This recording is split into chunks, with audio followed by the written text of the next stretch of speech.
Shalom, shalom, Israel's brothers are Abayala. I'm coming back at you with another cold cut. I'd like to give all honor and glory and praise to Yahweh Bashim Yahushua, also a sharp Purim as well.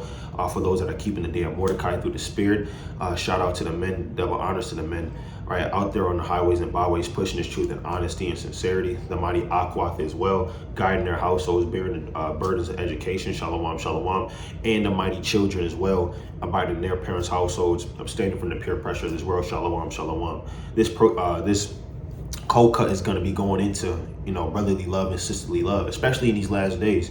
Israel, we need each other in these last days, right? Especially all the prophecies that's coming to pass. We want to be in the spirit of showing our brothers and our sisters love. And there's different accounts that we see all throughout the scriptures, right, that shows different examples of how we can do that. Let me get the book of 1 Peter chapter 2 and verse 17. It says, honor all men, love the brotherhood, fear the Most High, honor the King. And that's the spirit that we want to be in, honoring the King, loving the brotherhood, man. Honor all our brothers and sisters in this thing, fearing the Most High.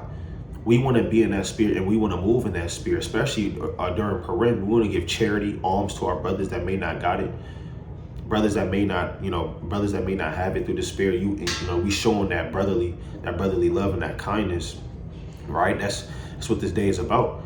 Let me jump up to verse 1. This 1 Peter chapter 2 and verse 1. Wherefore, laying aside all malice and all guile and hypocrisies and envies and all evil speakings. Right? So the way we want to treat each other in these last days, we want to get rid of what? The malice, the guile, meaning what? Being deceitful. The Lord wasn't deceitful. The Lord didn't speak any guile.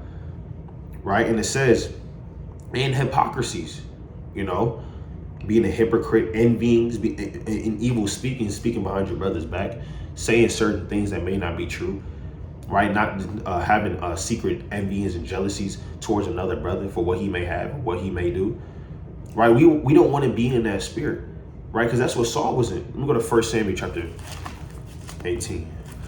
That's the spirit of Saul. That was the spirit of Saul and what he was doing to David. And David didn't do anything but serve the Most High, right? Actually, let me get 1 Samuel chapter 16 first. This should show what type of person David was, right? This is the book of 1 Samuel chapter 16 and verse 18, right? And it says, then answered one of the servants and said, behold, I have seen a son of Jesse the Bethlehemite that is cunning and plain and a mighty valiant man, and a man of war. So these are the attributes of how they were describing David. He was a man of war. He fought his battles, right? And what? He was a prudent man. He was valiant. He was a mighty man, right? These are how others are describing David, King David, man, right? And it says, and a comely person, and the Lord is with him. So other men can easily perceive that the Lord is working with King David, that the Lord is moving, his spirit is moving through David, man. The Lord, he got the Lord on his side. They could easily see that. But let's see how Saul still thought about King David. Right? It's 1 Samuel chapter 18 and verse number 6.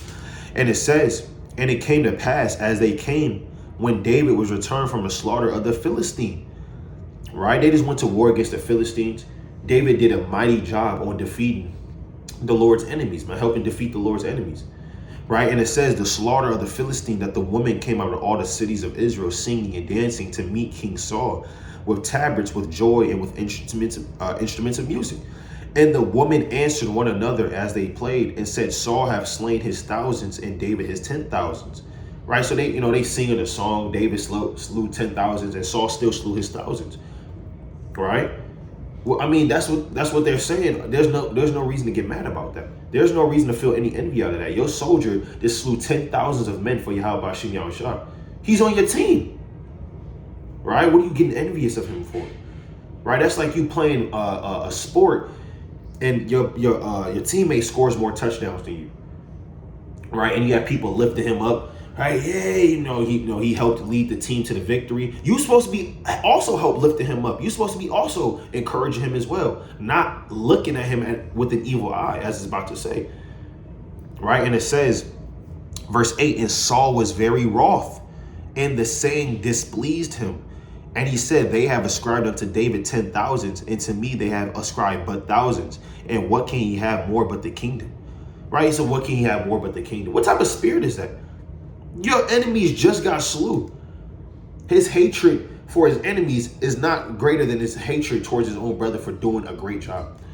Right? Verse 9, and Saul eyed David from that day and forward. And you don't want to be that man that's eyeing another man from that day forward. You don't want to be that sister eyeing that sister. You watching the way she cook, why she put so much salt in there? Right? Why she come to the feast day dressed like that? I wouldn't even have worn those sandals if I was her. Right? She only brought one chair. Her daughter hair not even done that well. I could have did a better job. You don't want to be in that spirit of this murmuring, eyeing another sister, eyeing another brother, right? You don't want to be doing that. That's evil. That's the spirit Saul was in, man. And then the Lord stopped dealing with him. Let me get the book of 1 Kings chapter 3. 2 Kings 3 and 1. 2 Samuel 3 and 1. This is the book of 2 Samuel chapter 3. And what was the result of that? It's 2 Samuel chapter 3 and 1. Now, there was long war between the house of Saul and the house of David, but David waxed stronger and stronger, and the house of Saul waxed weaker and weaker. And that's what happens when you're envious. You're not loving your brother. You're not in the spirit of charity, right? You're not loving the brotherhood, the sisterhood. Guess what? You're going to be waxing weaker and weaker. You envious. Right? The Lord's not dealing with that. That's why the house of David waxed stronger and stronger. And that was the result of that. Right? Let me get the book of Numbers chapter 16 and 3. Right?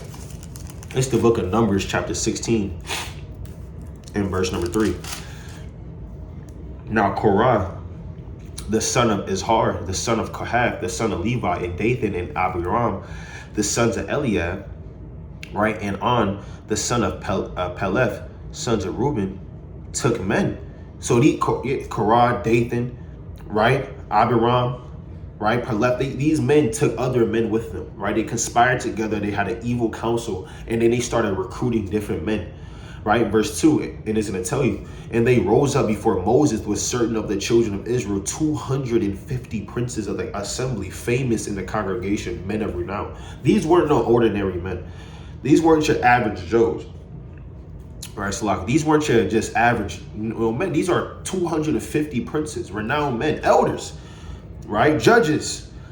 These men were known in the congregation, right? And it says, verse 3, and they gathered themselves together against Moses and against Aaron, and said unto them, ye take too much upon you, seeing all the congregation are holy, and every one of them, and the Lord is among them. Wherefore then you lift yourselves up above the congregation of the Lord. So hold on. When did Moses, when you go through the accounts, or Aaron, lift themselves up among the congregation? They say, yeah, y'all better listen to us, right? You know we split that. We split that Red Sea, man. We know y'all. We led y'all over, right? We giving y'all the law, statutes, commandments. Yeah, y'all listen to us, and they were just lifting themselves up. When did that happen? That never happened. But these men are envious that the Lord didn't choose them. These men are jealous, man, that the Lord didn't allow them to lead like Aaron and Moses because of this spirit that they're in. 250 men coming against you right now with all hatred and envyings in their heart. All right? What happened when Moses heard that? Verse 4, and when Moses heard it, he fell upon his face. He didn't argue back and forth with them because he knew it was of the Lord. He knew this is the Lord's dealing. You're not mad at me. You're really mad at the Most High. You don't despise me, you really despise the Lord. Let me go to 1 Thessalonians 4 and 8. So Moses didn't have to fight that battle because we're going to see the result of that. Right? This is the book of 1 Thessalonians chapter 4 and verse number 8. He therefore that despiseth not man, but the Most High, but Yahweh, who also have given unto us his Holy Spirit. Right? So you got to understand something. They didn't really despise Moses and Aaron. They despised the Lord. So let's see what the Lord did. Let me jump to verse 30. But if the Lord, so Moses is speaking to them. He said, okay, well, look, but if the Lord make a new thing and the earth open her mouth and swallow them up with all that appertain unto them, and they go down quick into the pit, then you shall understand that these men have provoked the Lord. So he said, look, if the Lord opens up this, the ground and all y'all get swallowed in, then guess what? The Lord wasn't really dealing with y'all. Right? We want to see who the Lord picked. Right? We're going to redo it. I'm going to get the incense and the censer. I'm going to throw up a prayer to the Most High, and he's going to decide. Right? Verse number 31. And it came to pass, as he had made an end of speaking all these words, that the ground clave asunder that was under them. So the Lord opened up the earth in a way we've never seen before. Verse 32. And the earth opened her mouth and swallowed them up, and their houses, and all the men that appertained to Korah, and all their goods. Imagine 250 people right now in front of you, right? Just fell into the earth.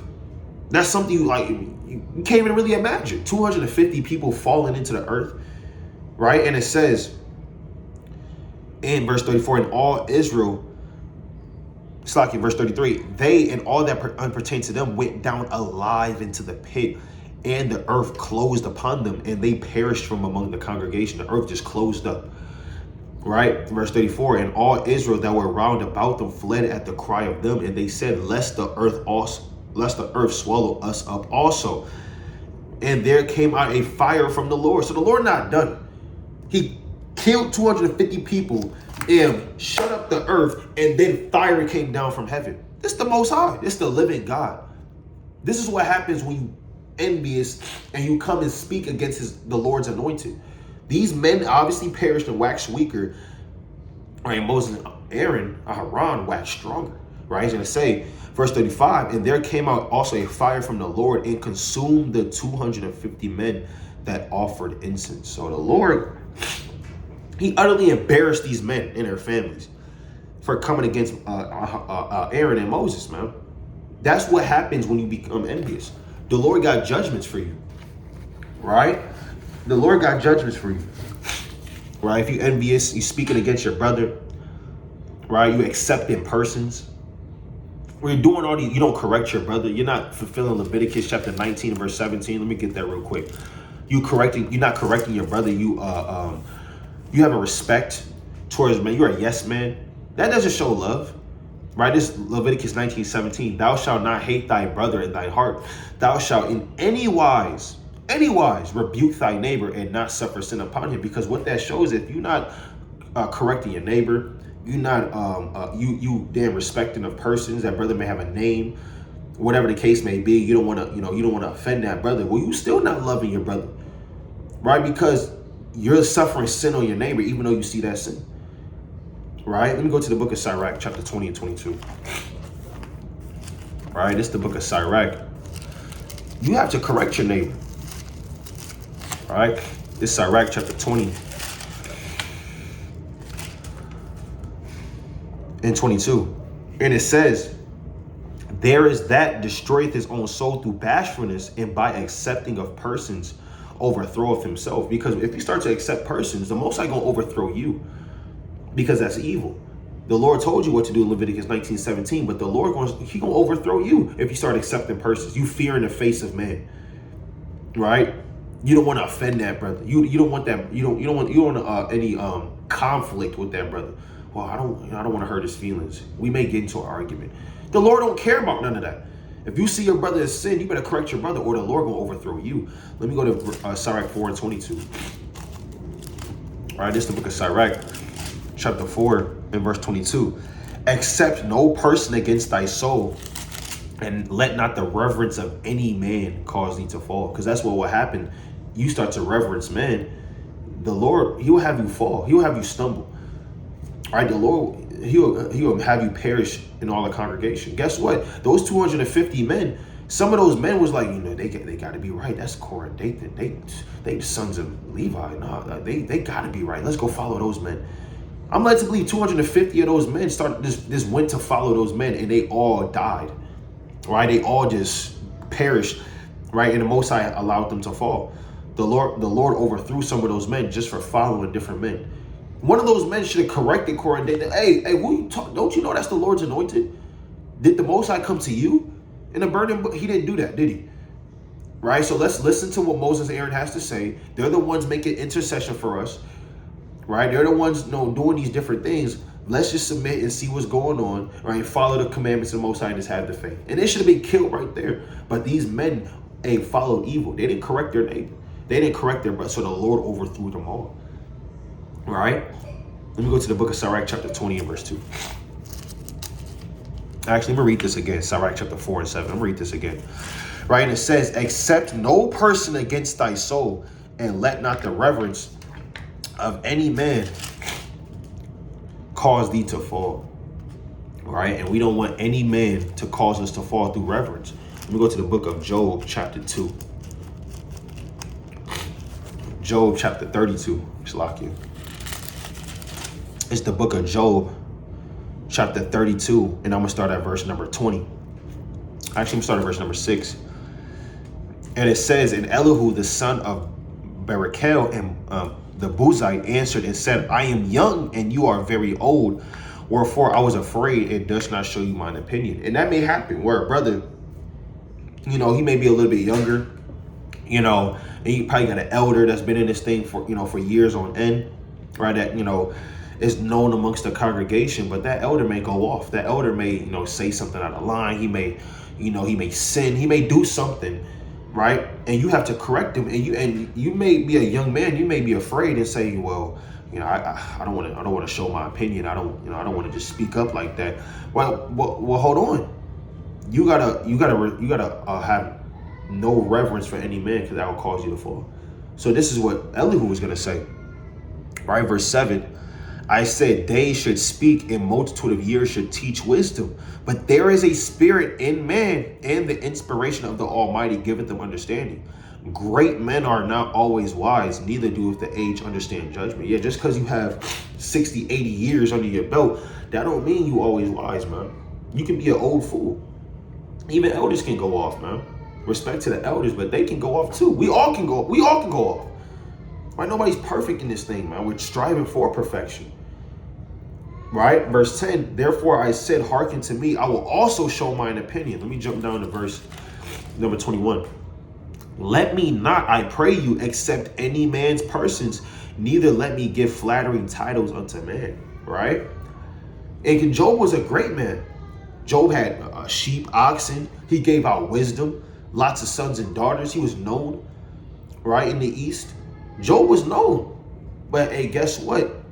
Job also could be corrected as well, right? You don't want to give man flattering titles, right? You don't want to accept any man's reverence where you feel like they're too holy for you to call out their sin and their correction. You have to show brotherly love, right? This is Purim. Got to show brotherly love. Let me go to Psalm chapter 101 and verse 5. Let's see what King David said. It's Psalm chapter 101 and verse 2. I will behave myself in a perfect way. Oh, when wilt thou come unto me? I will walk within my house with a perfect heart. I will set no wicked thing before mine eyes. I hate the work of them that turn aside. It shall not cleave to me, right? Verse 4, a forward heart shall depart from me. I will not know a wicked person. Whoso privately slandereth his neighbor, him will I cut off. And him that hath an high look and a proud heart will I not suffer. So King David said, I don't want to sit next to a wicked man, right? I don't want to sit next to a man that's going to slander his neighbor. If King David heard somebody talking about his brother in his ear, he going to correct him. He going to say, get away from me. Actually, get out of my house. Matter of fact, hey, King David would do that, because guess what? He's not going to set a wicked thing before his eyes. Hey, he said, whoso privily slander his neighbor, he gonna cut him off. Right? Hey, Jake said that now. I'm about to cut that man off, man. Sisters may say, yeah, I'm about to cut that sister off. I don't like the spirit that she moving. I correct her a few times. She don't want to, I'm gonna cut her off. King David said, I'm gonna cut that man off. You speaking evil against your neighbor, envying your neighbor, talking about him behind his back. I got secret phone calls at night talking about, yeah, you see what he did at camp today. How could you believe that? He was supposed to teach for 45 minutes, but I looked at the time. He taught for 48 minutes. Who does he think he is? That's evil. You talking about he taught for 48 minutes. And he's supposed to teach for 45 minutes. Who does he think he is? He gets 3 more extra minutes. Next time I'm gonna say something, right? I'm gonna get on him. Hey, King David will cut you off, man. Right? And it says, in him that hath a high look and a proud heart will I not suffer. And King David's not suffering a man like that. Neither should you. Right? So let me get the book of Sirach chapter 28. Another aspect of brotherly or sisterly love is forgiving your neighbor. Forgiving your neighbor of the hurt they have done unto thee. All right, this Sirach chapter 28 and verse 1. He that revengeth shall find vengeance from the Lord, and he will surely keep his sins in remembrance, right? If you try to, get that payback, that revenge, that vengeance, right? The Lord, he's gonna keep your sins in remembrance, because you gotta give that to the Most High, right? Verse 2, forgive thy neighbor the hurt that he have done unto thee, so shall thy sins also be forgiven when thou prayest. So if you have an ought against your brother, the Lord tells you how to deal with that. All right, let me get that real quick. The Lord tells you how to deal with your neighbor. If you have an ought against your neighbor, you gotta forgive your neighbor, man. No holding grudges, right? The Lord's not withholding grudges, and you're not talking to that person for 10 years. Y'all used to go over the precepts. Y'all used to make videos together, right? Y'all used to, call each other, FaceTime, and y'all used to, go over the precepts. But now they did one small thing to you, and maybe even a great thing, but there was no reconcilement. You never forgave your neighbor. You always kept that pain, that hurt in your mind, man, in your temple, right? It's Matthew 18:15. Moreover, if thy brother trespass against thee, go and tell him his fault between thee and him alone. If he shall hear thee, thou hast gained thy brother. Right? So if he hears you, you gained your brother, right? Gained your sister. Verse 16. But if he would not hear thee, then take with thee one or two more, that in thy mouth of 2 or 3 witnesses every word may be established. Then you can kind of get 2 or 3 witnesses. Verse 17. And if he neglect to hear them, tell it unto the church. But if he neglect to hear the church, let him be unto thee as a heathen man and a publican. Right? So there's a level to how you deal with your brothers and your sisters, an ordinance that you have to go through. Right? But at the end of the day, you have to forgive your neighbor. Right? Let me go to the book of Colossians, chapter 3. Just like Hamashiach forgave you. Right? Colossians chapter 3 and verse 13. Forbearing one another and forgiving one another, if any man also have a quarrel against any, even as Hamashiach forgave you, so also do ye. A quarrel is like a fight or argument or dispute. Just like how Hamashiach forgave us, we also have to forgive our neighbor as well. If we don't do that, the Lord not going to forgive you, because you're not better than that person. You're fighting for salvation just like that person next to you. So there's no reason for you to have an ought against them and not forgive each other. You have to forbear one another, forgive them, right? That's what the elect is going to have down in that day. So let's go back to Sirach 28 and verse 2. Forgive thy neighbor the hurt that he have done unto thee, so shall thy sins also be forgiven when thou prayest. One man beareth hatred against another, and doeth he seek pardon from the Lord? He showeth no mercy to a man which is like himself, and doeth he ask forgiveness of his own sins? Yeah, you begging the Most High, you facing toward the east, and you got ashes on your head, you fasted for 3 days, and you begging the Most High for forgiveness. But as soon as you done, you still got that hate in your heart for your neighbor. You think the Most High gonna hear your prayer? You think the Most High gonna listen to you? You can't even forgive a man who's like unto yourself. You think the Most High, great and power, you gonna forgive a man that's dust and ashes like you, like me, right? That's unclean from his mother's womb. His sins are as filthy rags, as it tells you in Isaiah, or I believe the 65th chapter, man. Right? So you got to understand something. You got to forgive your neighbor. You got to forgive your sister, your brother. Because who are you to seek pardon from the Most High if you can't even, pardon the transgressions of your neighbor? Right? Verse 5. If he that is but nourisheth hatred, who will entreat for pardon of his sins? Remember thy end and let enmity cease. Remember corruption and death, and abide in the commandments. So you got to remember the corruption and death and abide in the commandments, man. Remember that you got to know that you nothing, man. Humbly speaking, righteously speaking, I know we the saints in the Most High, we're Yasha Allah, prince of the powers, princesses of the powers, the heir of God. But really, in this fleshly bodies, we're just dust and ashes. We're nothing. You got to have humbleness of mind. The Most High is great and rich in power, man. His majesty, his glory. We are nothing before the Lord. So we got to understand, if we nothing before the Most High, we have to humbly keep his commandments and understand, look, hey, that's my brother, that's my sister. I'm not better than you. You're not better than me. Right? That's how we got to think. Right? Verse 7. And it says, remember the commandments and bear no malice to to thy neighbor, remember the covenant of the highest and wink at ignorance, because the Lord winked at your ignorance. Let me go to Acts chapter 17 and verse 30. The Lord said, wink at ignorance. Didn't the Lord wink at your ignorance and allow you to come back into this truth? This is Acts 17 and 30. In the times of this ignorance, the Most High winked at, but now commandeth all men everywhere to repent. So hold on. The Lord commanded us to repent and winked at our ignorances. Why can't you wink at the ignorances of your neighbor? Why can't you wink at the ignorances of your brother, your sister? They fighting demons just like you. Their demons may be different from yours. You gotta forgive them, right? Let me go to the book of Genesis 37 and verse 4. All right, you gotta forgive your neighbor, right? This is the book of Genesis, chapter 37 and verse 3. I start verse 1. And Jacob dwelt in the land wherein his father was a stranger in the land of Canaan.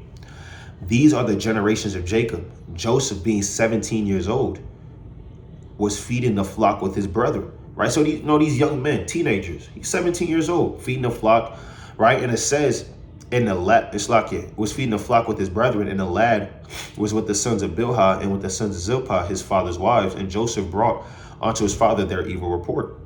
Now Israel loved Joseph more than all his brethren, because he was the son of his old age, and he made him a coat of many colors. Right? Joseph got to have a coat of many colors. His brother didn't like that. They were envious of him. Right? Verse 4. And when his brothers saw that their father loved him more than all his brethren, they hated him and could not speak peaceably unto him. They couldn't even act like they loved him. They couldn't even speak peaceably unto him. They couldn't even, you know what I'm saying, how we hate Esau, but we at work, we're kind of cordial. We kind of had to play that role, kind of, you know what I'm saying, just kind of, be wise as a serpent, harmless. They couldn't even do that with Joseph. I'm led to me, every time they seen Joseph, they just called him a name, right? They just always said something behind his back, smack him in the head or something, you know what I'm saying, tripping him. He was a black sheep of the family, right? And it says, verse 5, and Joseph dreamed a dream, and he told it to his brethren, and they hated him yet the more. Oh, he had a dream, and he told it to his brethren, and they even hated him a lot more, right? And it says, verse 6, and he said unto them, hear, I pray you, this dream which I have dreamed. For behold, we were binding sheaves in the field, and lo, my sheaf arose and also stood upright. And behold, your sheaf stood round about and made obeisance to my sheaf. Right? And his brethren said to him, shalt thou indeed reign over us, or shalt thou indeed have dominion over us? And they hated him yet the more for his dreams and for his words. So they even hated him more for his words and his dreams. Right? Let me jump down to verse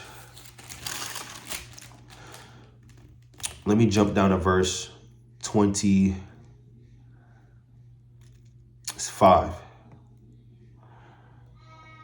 Actually, let me start on verse 26. And Judah said unto his brethren, what profit is it we slay our brother and conceal his blood? Come, and let us sell him to the Ishmaelites, and let not our hand be upon him, for he is our brother and our flesh. And his brethren were content. Then there passed by Midianites merchant men, and they drew and lifted up Joseph out of the pit, and sold Joseph to the Ishmaelites for 20 pieces of silver, and they brought Joseph into Egypt. Right? So Joseph was sold into slavery by his brothers, man. Joseph was sold into slavery by his brothers. I mean, what if your brother sold you into slavery? It'd be hard for Jake to forgive his brother, man. Hey, Jake don't forgive his brother when he in a courtroom snitching, right? He in a courtroom just telling all the business of the gang or the so-called gang and affiliation. He's just telling, his name was damn Jane Doe. Right, and that's him over there. He points him out in the courtroom, right, and his brother just looking at him like this, right, because he giving up his secrets, and he probably vowed before that he wasn't going to do that, and that Jake puts out a hit for him in prison or whatever the case may be, and then next he ends up dead because he found vengeance, right? But hey, Joseph, he didn't move in that spirit.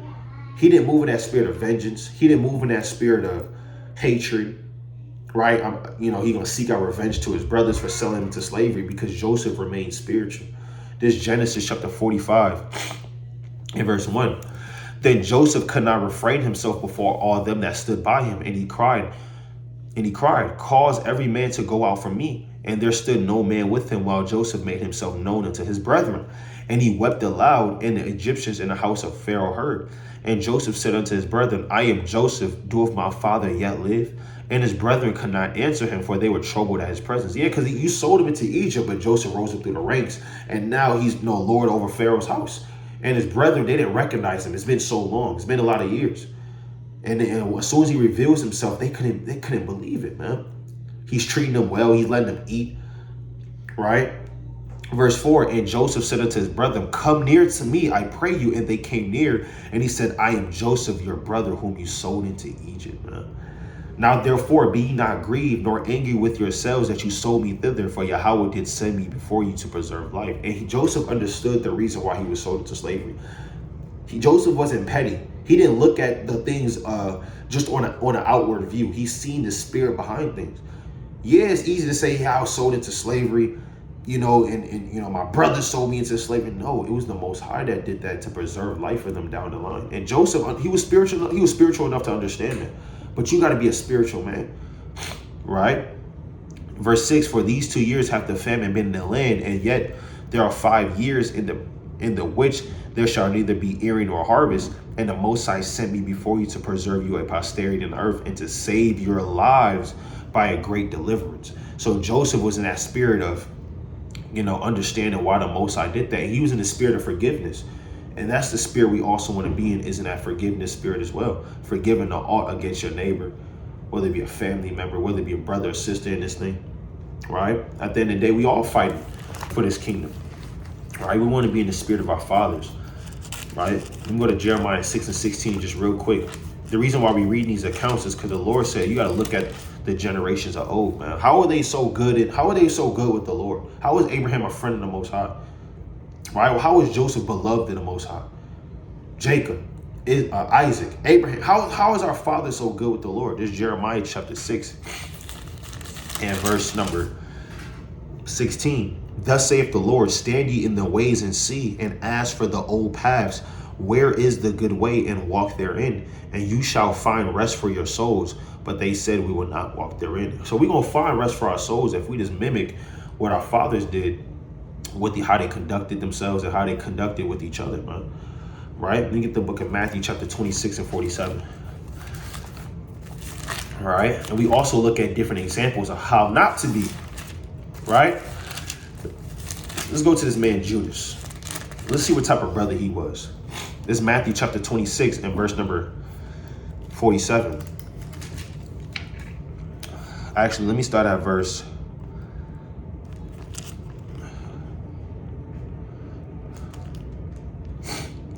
I'm going to start at verse number 47.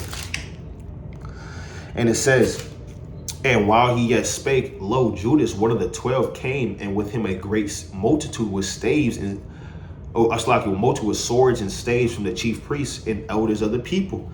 Now he that betrayed him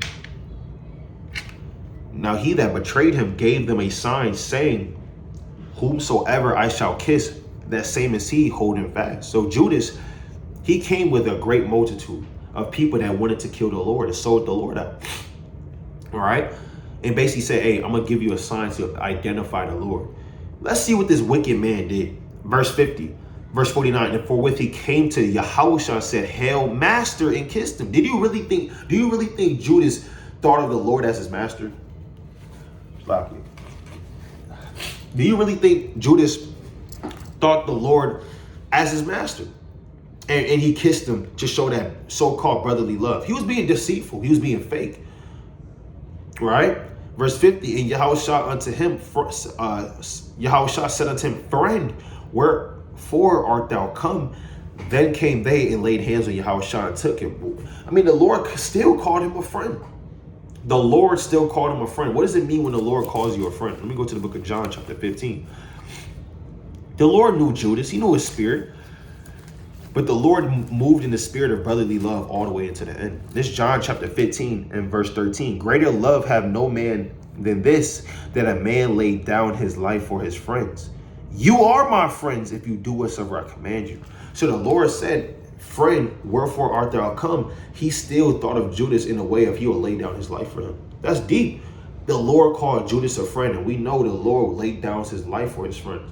So even in that moment, the Lord will still lay down his life for Judas if he repented. Although we know that he wasn't, he did it through the Spirit, through prophecy, but understanding the Spirit, the Lord was still moving it.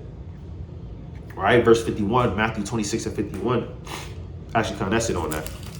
All right, so we understand how Judas was. We don't want to be like that. And we understand how the Lord moved. We want to be like that.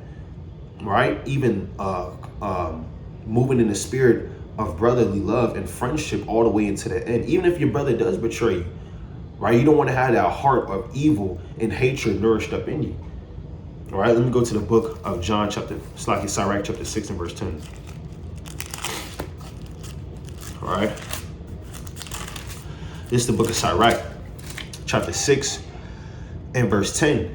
Again, some friend is a companion at the table and will not continue in the day of thy affliction. And sometimes they may happen. Sometimes betrayal does happen. You have those brothers and sisters, that will betray you for money, that will betray you for a name, notoriety, whatever the case may be. But the Lord already warned us of that. The Lord already told us how that is, man. Right? He said, hey, they're gonna be, there'll be companions at the table. That Mitch spirit, right? If you ever seen Paid in Full, if you haven't, watch it, of course, with a spiritual eye, understanding who Mitch is, right? But in that movie, he betrays his friend, right? He betrayed his so-called brothers, and they'll eat with you. They'll act like they're your friend, but at the end of the day, they're not going to continue with you in the day of your affliction. And understanding that you still have to move in the spirit of sincerity and humility and purity within your heart. Let me go to the book of Ephesians, chapter 4 and 31. Let me get a couple of more. This is Ephesians chapter 4 and 31. Let all bitterness and wrath and anger and clamor, right? Let all Ephesians 4 and 31 again. Let all bitterness and wrath and anger and clamor and evil speaking be put away from you with all malice. And be ye kind one to another, tender-hearted, forgiving one another, even as the Most High, for Yahweh's sake, hath forgiven you. Right? For Mashiach's sake, hath forgiven you. So brotherly love and forgiveness, man. Just like the Lord, as I keep repeating, forgave us for Yahweh's sake. We have to put away evil speaking. You have to put away anger. You have to put away bitterness, clamor. What's bitterness? Just bitter in your heart about somebody. Like that Saul spirit. We cannot move in this spirit, man. Especially Passover's around the corner. Who are we? Right? Let me get the book of 1 Samuel 25 and 10. Right? Let's see what King David did against Nabal. It's 1 Samuel chapter 25 and verse number 9. It's like I'm under the weather, man. The seasons is changing. I got allergies. All right, bear with me.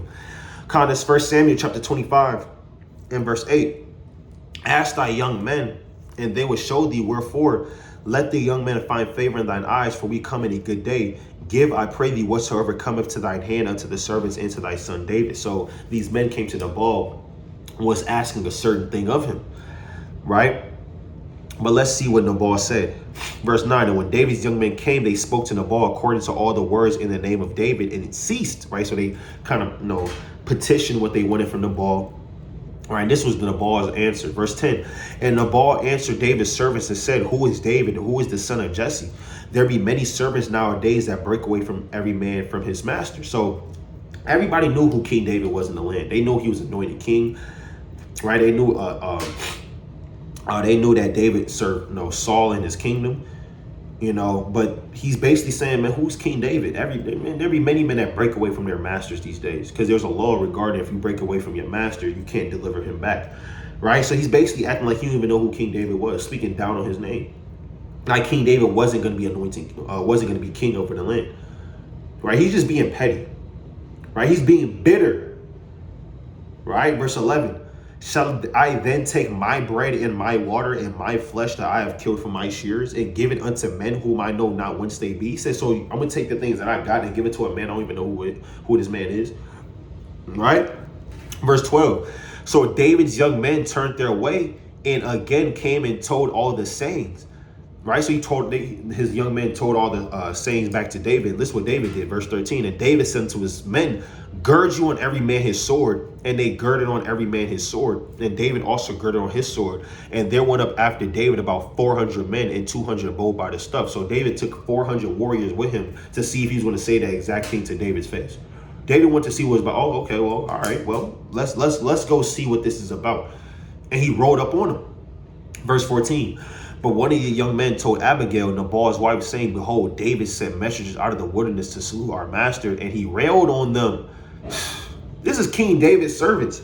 And everybody knew who Nabal was. He wasn't, he was kind of foolish, right? Bitter. And so they told his wife, they was like, look, the King David's servants came and they was really peaceable, but, Nabal, he railed on them. What does it mean to rail on somebody? You just letting them have it. I'm letting Nabal was screaming. He was yelling. He throwing things around. You want me to give my what to a man I don't even know? He throwing things around. And he railed on him. Verse 15, but the men were very good unto us, and we were not hurt, neither missed we anything, right? They didn't take anything from us, right? As long as we were conversing with them when we were in the field, right? Let me jump down to verse. Let me keep reading. There they were a wall unto us both by night and day, all the while we were asleep with them keeping the sheep. Right now, therefore, know and consider what thou wilt do, for our evil is determined against our master and against all his household. For he is such a son of Belial that a man cannot speak unto him. He was so hard-headed, nobody can talk to Nabal. He was like, these men did good unto us, they protected us. Right? Let's see what Abigail did. Verse 18. Then Abigail made haste and took 200 loaves and 2 bottles of wine and 5 sheep ready dressed, and 5 measures of parched corn and 100 clusters of raisin and 200 cakes of figs, and laid them on asses. And she said unto her servants, go on before me. Behold, I come after you. But she told not her husband Nabal. Right? Verse 20. And it was so, as she rode on the ass, that she came down by the covert of the hill. And behold, David and his men came down against her, and she met them. Now David had surely in vain Now David has said, surely in vain I have kept all that this fellow hath in the wilderness, so that nothing was missed of all that pertained unto him. And he had required me evil for good. And that's what happened. David, he helped him out, sent his servants, talked to him, were protected of him, didn't take anything, and he got rewarded evil for good. So David is in his, he's in his right coming down against this man. Like, what are you doing? Right? I showed you brotherly love, what's going on. Right, but his wife came in a petition on behalf of Nabal, and let's see what happened. Verse 23. I'm gonna jump down to verse 23. Or I'm gonna read on from verse 22. So and more also do good unto the enemies of David, if I leave all that pertain to him by the morning light, any that pisseth against the wall. And when Abigail saw David, she hasted and lighted off the ass and fell before David on her face and bowed herself unto the ground. I'm gonna jump down to verse 28.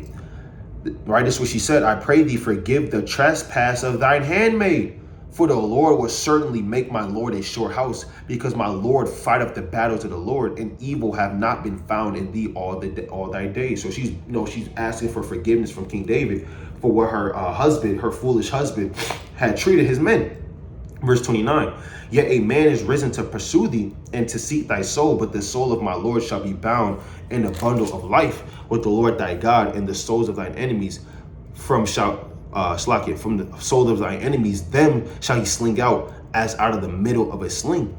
And it came to pass, when the Lord shall have done to my Lord according to all the good that he hath spoken concerning thee, and shall have appointed thee ruler over Israel. Verse 32, jump down. This is David's response. And David said to Abigail, blessed be the Lord God of Israel, which sent thee this day to meet me. And blessed be thy advice, and blessed be thou, which has kept me this day from coming to shed blood and from avenging myself with my own hand. So, hey, King David was about to come shed blood. King David was about to do something to Nabal and his servants, man. But hey, Abigail kind of stopped that, through the spirit by asking for forgiveness, humbled down, and King David forgave her. He didn't nourish that malice in his heart. He wasn't, nah, move out my way. Nah, let's see if he gonna continue to say it to my face. Let's see what he really about. King David didn't move in that spirit. King David moved in the spirit of forgiveness. All right. So that's how we got to be in these last days, man. We want to be in the spirit of forgiveness. We want to be in the spirit of loving our brother as we love ourselves. We want to be in the spirit of the Most High Yahweh Shem Yahushua. Right? Let me give one more precept. All right. Let me get the book of Sirach, actually. Let me get the book of Sirach. 25 and verse 1. And 3 things I was beautified and stood up beautiful before Yahweh and men. The unity of brethren, the love of neighbors, and a man and a wife that agree together. So the Lord said 3 things that's beautified before him, man. 3 is also a number of completion, right? Hey, and 2 of those 3 things was what? Right? The unity of brethren and the love of neighbors. And that's the spirit we want to move in these last days. Lord willing, you was edified. I'd like to give all praises to Yahweh, Bahashem, Yahweh Shai. Keep the Sabbath holy, right? And Ashar Purim. Shabbat Shalom, Israel. All praises.